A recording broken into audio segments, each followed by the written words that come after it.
নমস্কার। কবিতা উৎসব এডুকেশনের সকল দর্শক বন্ধুদের শুভেচ্ছা, প্রীতি, নমস্কার, ভালোবাসা এবং সালাম জানিয়ে আরম্ভ করতে যাচ্ছি আমাদের রবীন্দ্র জন্মজয়ন্তীতে বিশেষ অনুষ্ঠান। আজকে 164তম রবীন্দ্র জন্মজয়ন্তী। এই বিশেষ দিনে বিশ্বকবি রবীন্দ্রনাথকে শ্রদ্ধা জানিয়ে কবিতা উৎসব এডুকেশনের পক্ষ থেকে আমরা বিশেষ নিবেদন উপস্থাপন করতে যাচ্ছি। আজকে শেষের কবিতার নিয়ে আলোচনা উপস্থাপন করছি। এই আলোচনাটি কয়েকটি পর্বে আমরা কবিপক্ষে উপস্থাপন করব।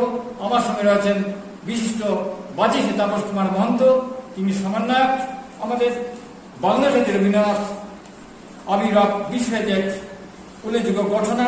তিনি বিশ্ব মানবকে তার চিন্তা মননের মাধ্যমে আমাদের পথ নির্দেশ করে গেছেন। আজ 164তম রবীন্দ্রনাথের জন্মজয়ন্তী। আজকে উনার দশম উপন্যাস শেষের কবিতাটি অন্য দৃষ্টিকোণ থেকে আলোচনা ও পাঠ করতে যাচ্ছি। আমার সঙ্গে রয়েছেন তাপস কুমার মহন্ত। এটি একটি ব্যতিক্রমী উপন্যাস। কোনো কোনো গবেষক এই উপন্যাসকে কাব্য উপন্যাসের জনক বলে উল্লেখিত করছেন। বাংলা সাহিত্যে কাব্য উপন্যাস নতুন আঙ্গিক। প্রতিটি উপন্যাসের লাইনের মতো কবিতার মতো সাজিয়েছেন রবীন্দ্রনাথ। বাক্য গঠন অত্যন্ত নান্দনিক। এই উপন্যাসটি প্রকাশিত হয়েছিল 1336 ভাদ্র মাসে এবং 17টি অনুচ্ছেদে এই উপন্যাসটি রবীন্দ্রনাথ প্রকাশ করেছেন। মুখ্য চরিত্র অমিত রায়, ব্যারিস্টার, ধনী পুত্র। নায়িকা প্রধান কলেজে অধ্যক্ষ অবিনীশ দত্তের কন্যা বিদুষী মাতৃ লাবণ্য লতা। দ্বিতীয় নায়িকা আমরা পাচ্ছি জমিদার কন্যা কেতকী মিত্রকে। অমিতের সঙ্গে সে অক্সফোর্ডে পড়াশোনা করেছে। কেটি মিত্র নামে সবাই তাকে চিনে। অত্যাধুনিক চরিত্র রবীন্দ্রনাথ উপস্থাপন করেছেন। দ্বিতীয় নায়ক শুভন লাল, মেধাবী, গরিব ঘরের হলেও সে বৃত্তি নিয়ে পড়াশোনা করেছে। লাবণ্যদের বাড়িতে তার পড়াশোনার জন্য আসা যাওয়া আনাগোনা সে করে। সেই সূত্রে সে লাবণ্যকে ভালোবাসে, কিন্তু ভালোবাসাটা ব্যক্ত ছিল। এখানে অনেকগুলো পার্শ্বচিত্র রয়েছে, যুগমায়া ইত্যাদি ইত্যাদি। পরবর্তী অংশে আমরা এখানে আলোচনা করব। প্রধান চরিত্র অমিত রায় ভ্রমণে বিলাসী, নির্জনতা প্রিয়, ব্যারিস্টার হলেও সেই কবিতা লিখে কবিদের সমালোচনা করেন, এমনকি রবীন্দ্রনাথকেও সমালোচনা করতে কুণ্ঠাবোধ করে না। সেই অতি সুন্দর চরিত্র অমিত রায় তিনি উপস্থাপন করেছেন। বাংলা সাহিত্যে শুধু নয়, পৃথিবীর সাহিত্যে শেষের কবিতা এক উজ্জ্বল কিরণময়। এবং এই উপন্যাসকে আমরা উপন্যাস যদি নামাঙ্কিত করে থাকি, কিন্তু উপন্যাস আমরা বলি না।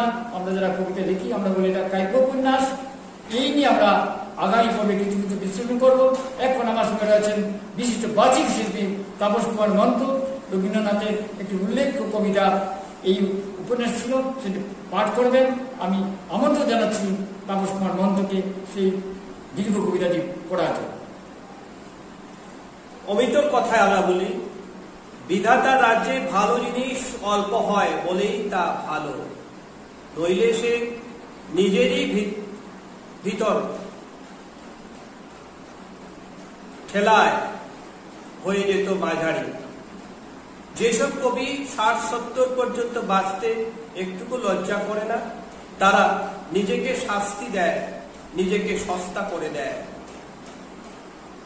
শেষকালটায় অনুকরণের দল চারিদিকে বুফ বেঁধে তাদেরকে বুক ভ্যাংচাতে থাকে। তাদের লেখার চরিত্র বিগড়ে যায়। পূর্বের লেখা থেকে চুরি শুরু করে হয়ে পড়ে পূর্বের লেখা রিসিভার্স অফ স্টোলেন প্রপার্টি। শেষ স্থলে লোকহিতের খাতিরে পাঠকদের কর্তব্য হচ্ছে কিছুতেই এইসব অতি প্রবীণ কবিদের বাঁচতে না দেওয়া। শারীরিক বাঁচার কথা বলছি নে, কাব্যিক বাঁচা। একটি সাহিত্য আসরে অমিত রায় সভাপতিত্ব করেছিলেন। সেই প্রধান চরিত্র অমিত রায়। সেই সভাপতিত্বের ভাষণের শেষে ওনার পকেট থেকে একটি ছোট্ট খাতা বেরিয়ে আসে।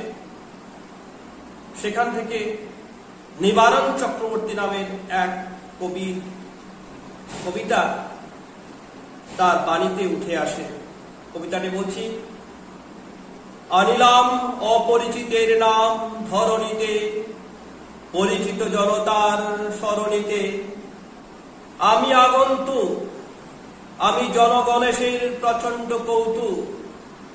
হলোদার বার্তা আনিয়াছি বিধাতার, মহাকালেশ্বর পাঠায়েছে দুর্লক্ষ অক্ষর। বল দুঃসাহসী কে কে, মৃত্যুপণ রেখে দিবি তার দুরূহ উত্তর। শুনিবে না মুরতার সেনা, করে পথরোধ ব্যর্থ ক্রোধ। হুঙ্কারিয়া পরে বুকে তরঙ্গের নিষ্ফলতা। নিত্য যথা মরে মাথা ঠুকে, শৈল তট পরে আত্মঘাতী দম্ভ ভরে। পুষ্পমাল্য নাহি মোর রিক্ত বক্ষতল, নাহি বর্ম অঙ্গদ কুণ্ডল। শূন্য এ ললাট পট্টে লিখা গুড় জয় টিকা। ছিন্ন পন্থা দরিদ্রের বেশ, করিব নিঃশেষ তোমার ভাণ্ডার। খোলো খোলো দ্বার অকস্মাৎ, বাড়াইছি হাত যা দিবার দাও। অচিরাত বক্ষ তব কেঁপে ওঠে কম্পিত অর্গল, পৃথ্বী টলমল। ভয়ে আত্ম উঠেছে চিৎকারী দিগন্ত বিদারী। ফিরে যা এখনই রে দুরন্ত, দুরন্ত ভিখারী। তোর কণ্ঠধ্বনি ঘুরি ঘুরি, নিশীথ নিদ্রার বক্ষে হানে তীব্র ছুরি। অস্ত্র আনো ঝঞ্ঝনিয়া আমার পঞ্জরে হানো। মৃত্যুরে মারুক মৃত্যু, অক্ষয় এ প্রাণ।